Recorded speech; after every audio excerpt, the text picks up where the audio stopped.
So, Roger, the many movies we've chosen film marketing, they have a special place. And almost like music, they take you to a time in your life that is important or an event that you can relate to. This film is officially the very first movie I saw at UK cinemas when I arrived in the UK 30 years ago. Wow. What is it? What is it? What is that first film? Silence of the Lambs. 1991. Silence of the Lambs. I arrived in April 1991, the 13th of April 1991, to be precise. And a few months later, plucked up the courage to go to the movies with my broken English and sat there and listened intently to what was going on to be able to keep up, which probably made it even more scary for me, and introduced myself, you, and the world to probably one of the scariest villain of all times, Dr. Hannibal Lecter. Yeah, now, again, I mean, it was huge at the time, wasn't it? And here we are again, a film that's 30 years old. But yes, absolutely remembered how utterly scary Anthony Hopkins was and how incredible his performance was. And he won an Oscar for it, didn't he? Which is good. And the thing is, as I remember at the time, a few years prior to Silence of the Lambs, there was actually another film called Manhunter. Brilliant, yeah. Which was based upon one of Thomas Harris's earlier Hannibal Lecter books. And it did have Hannibal Lecter in it, but he was played in that film by Brian Cox. So I was aware of Hannibal Lecter already, but the difference in the performance that Anthony Hopkins put in as Hannibal Lecter was he almost leaped out of the screen, didn't he? Grabbed you by the scruff of the neck and started to strangle you as he was acting. It was that powerful.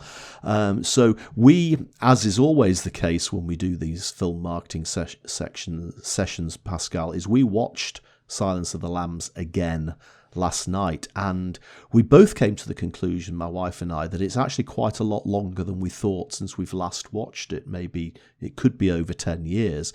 So first of all, we were absolutely amazed by how young Jodie Foster looked, and even Anthony Hopkins for that matter, I guess.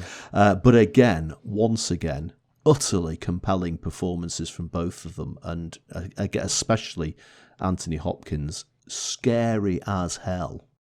So you're absolutely right. I remember I read Red Dragon, which is the first installment. I've not read the book Silence of the Lambs. I did read afterwards Hannibal, which I think is the trilogy. But what a film. And 91, just quickly on this, Roger, what a year for film goers. I must have spent my entire year at the movies because, well, we mentioned a moment ago, obviously there was Robin Hood, but there was Terminator 2. Which was the number one Irish grossing movie after that. But Point Break, one of my all-time favorite. Cape Fear, Thelma and Louise, Backdraft, The Rocketeer, my guilty pleasure. Oh my goodness. Double Impact with Van Damme was around, Boys in the Hood, and the list goes on and on and on. Yeah. But I think that this is the movie that pretty much claimed the audience attention and critics alike for 1991. Absolutely right. It was so memorable. And again, do you know, this might be a little bit controversial, but we watched it again last night, and the scenes between Jodie Foster and Anthony Hopkins, Clarice Starling, she's the FBI agent, and Hannibal Lecter, the psychopath, they're just so epically well acted and so scary and so compelling that actually I found the rest of the film, when he isn't in it interacting with Clarice, I found that part of the film was actually, do you know, this could just be any old police procedure.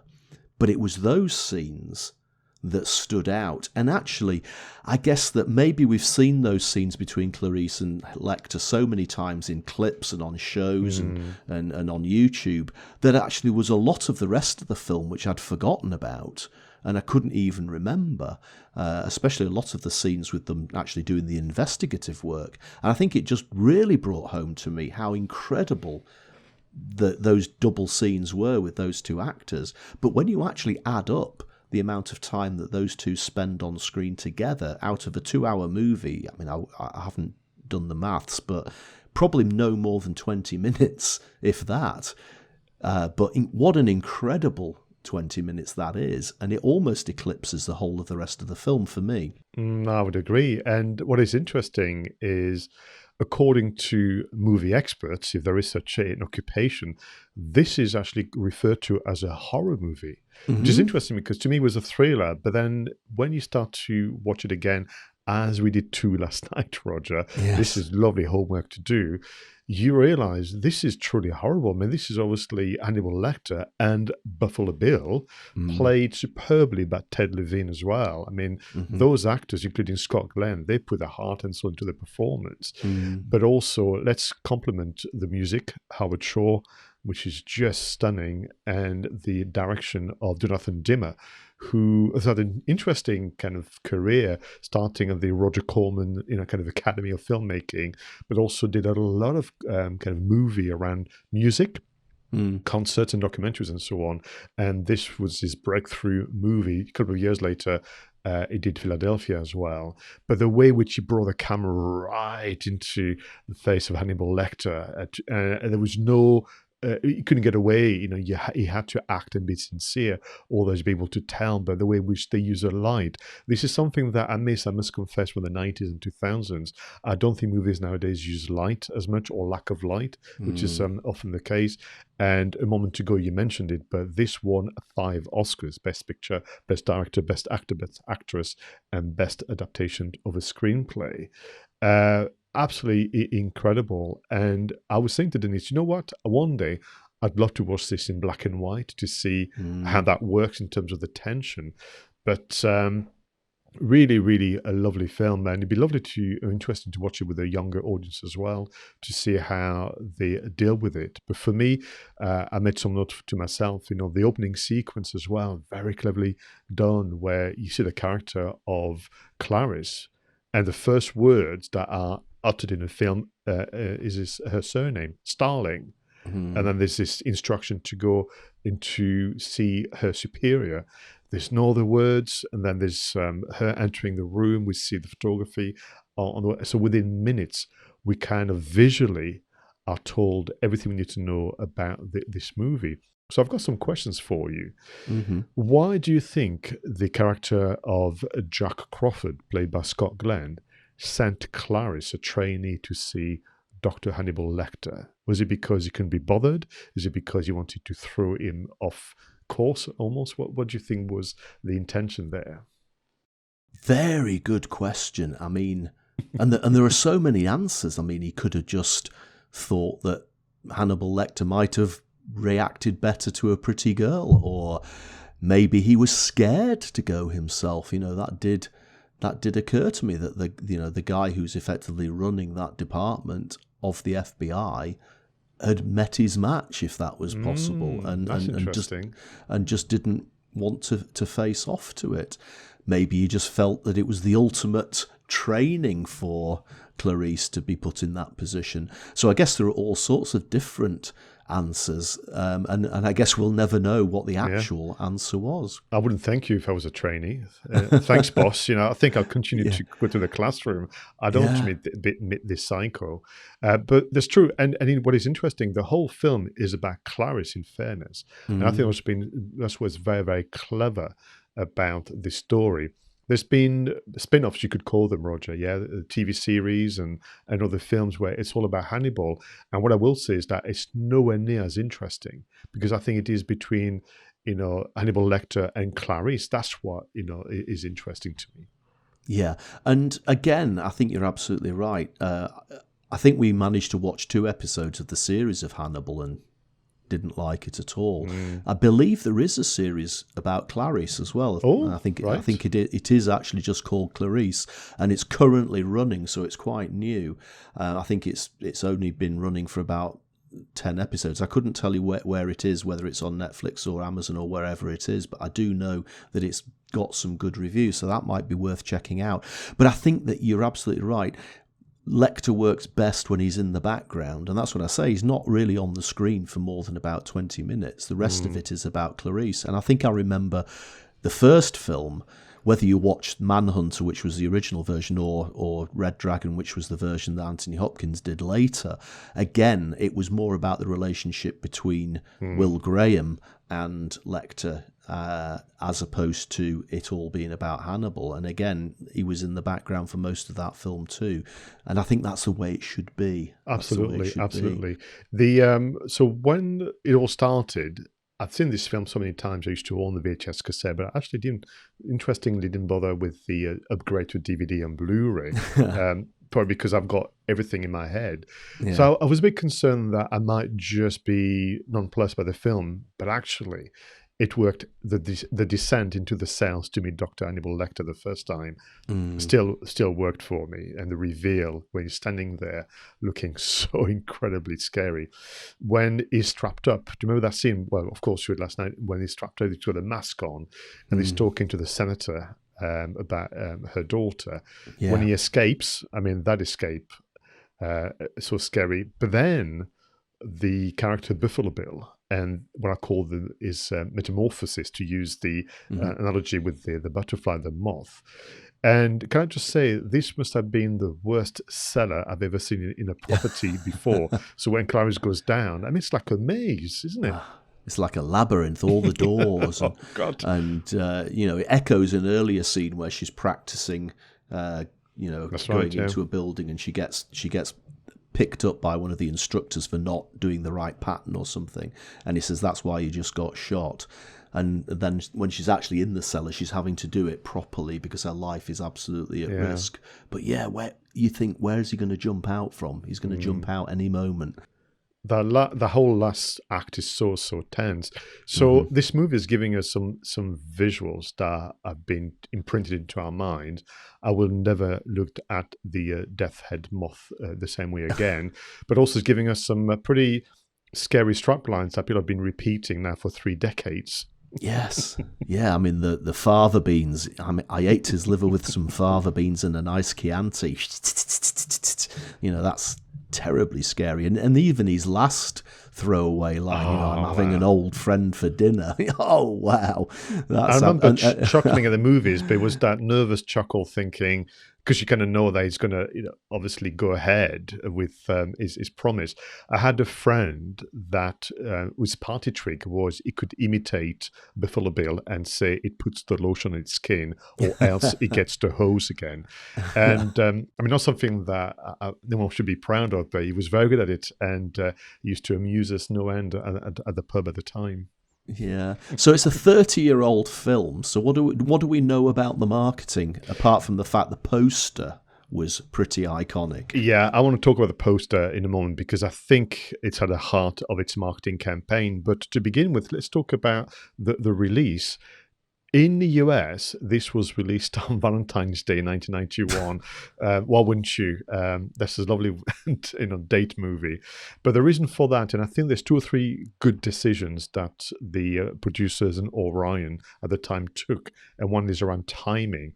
And the first one about timing, this in the US was officially a 4-day weekend. So from a pure commercial point of view, Roger, they had 2 extra days of earnings, which meant that, of course, they got the PR machine kicking in, saying, wow, this is the highest grossing movie ever, and it's bloody scary. And then the printing media, TV and radio took over. Yes. Again, it reminds me that in those days, films opened in the States quite a lot earlier than they did around the rest of the world, and that allowed some of the clips to be shown on news channels, to be shown on programs like Screen Test or whatever it might be, to build up the anticipation for when it was going to be released in the UK. That never really happens anymore. Mainly, films get released within days of each other because we know that give it more than a couple of hours and everything will be all over the internet anyway.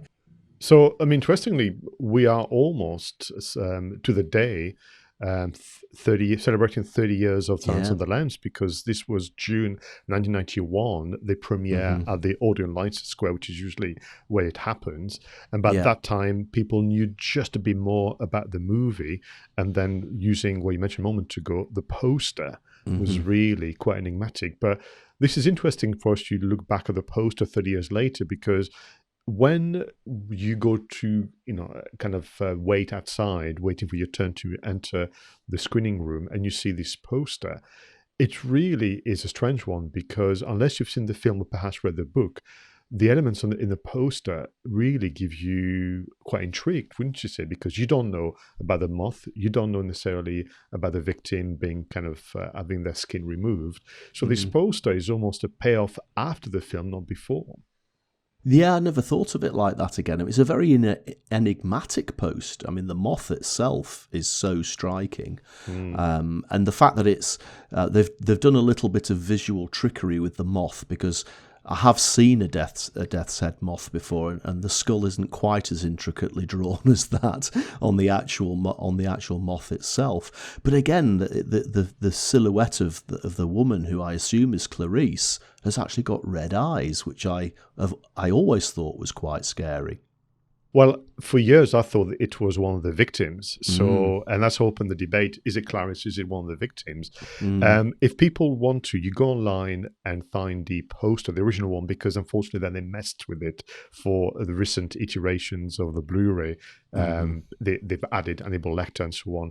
But if you zoom right into the moth, you will see that the skull is shaped by the naked body of women, inspired by a artwork from Dali. You will see, if you zoom in, 7 women. Right. And again, where the poster pays off is, if you've seen the film, you know that there's been 5 victims.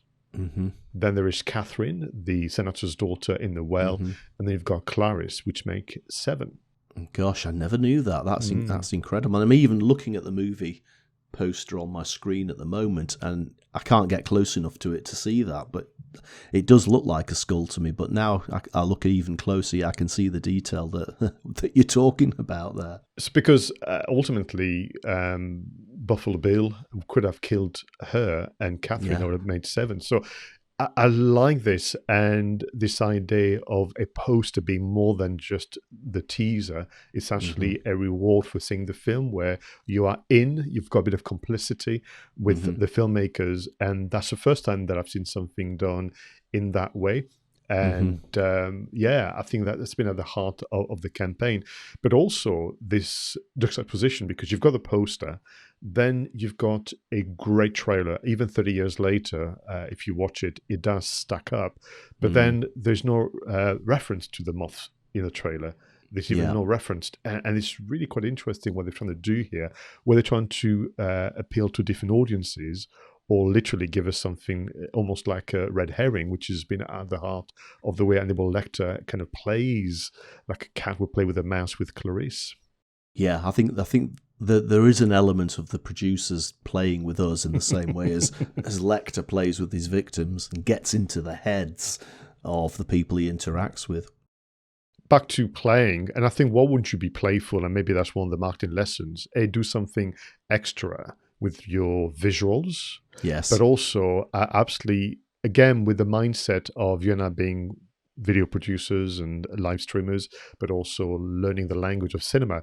When you watch the trailer 30 years later, and the first words you hear are, "Do you spook easily, Starling?" And Clarice replies, "Not yet, sir." Not yet. You actually now understand they were asking the audience, "Do you spook easily?" Yes. Not yet. I said, well, spend 2 hours in the company of Hannibal Lecter, and you might. Yeah, no, it's very, very clever. And sometimes trailers these days aren't as subtle as that. They just give you effectively a précis of what's happening in the entire film. But that was genuinely, those words were selected to talk directly at the audience. Yeah, and to your point, this was made 30 years ago, so the marketing campaign won't be multifaceted and as complex as a movie done today. But they did 2 things really well. They got the timing right in terms of the release. Yeah. They got a poster that was a talking point, and they got the trailer that really, really set the tone of the intrigue superbly well. Like, you can watch it again. And then, of course, they piggybacked and fueled the PR machine. But being a complete movie nerd, of course, I did a bit more research about the timing. And what was interesting is that this movie originally was scheduled for late 1990. because they were hoping to kind of sync it with festivals and the likes. But actually, they realized that if they did so, this movie would be overshadowed by Dances with Wolves, Right. which is also a co-production with Orion, which, by the way, won the Oscar as well. So they waited a bit longer because they thought, we've got the chance there to win not just this year, but next year's Oscar with this movie. So let's delay the release by 4 or 5 months, which must have felt very brave at the time, maybe a bit frustrating for the actors as well. But timing, Roger, once again. Absolutely. It's always about timing. So if you have not seen Silence of the Lambs for a while, I think you can take it from Roger and I, go back and watch it, and then immerse yourself a little into the marketing. Look at the poster again, look at the trailer, and ask yourself the question, which is really at the heart of this segment. Are there any lessons that I can take into my business, into my creative endeavors, and more? Roger Edwards, this has been episode 45. Thank you so much for being such a wonderful co-host and for your many insights and conversations. For you out there, please leave comments and suggestions in the usual places. Until the next one, go out there and make sure your marketing is done right. I was Pascal Fintoni and he was Roger Edwards.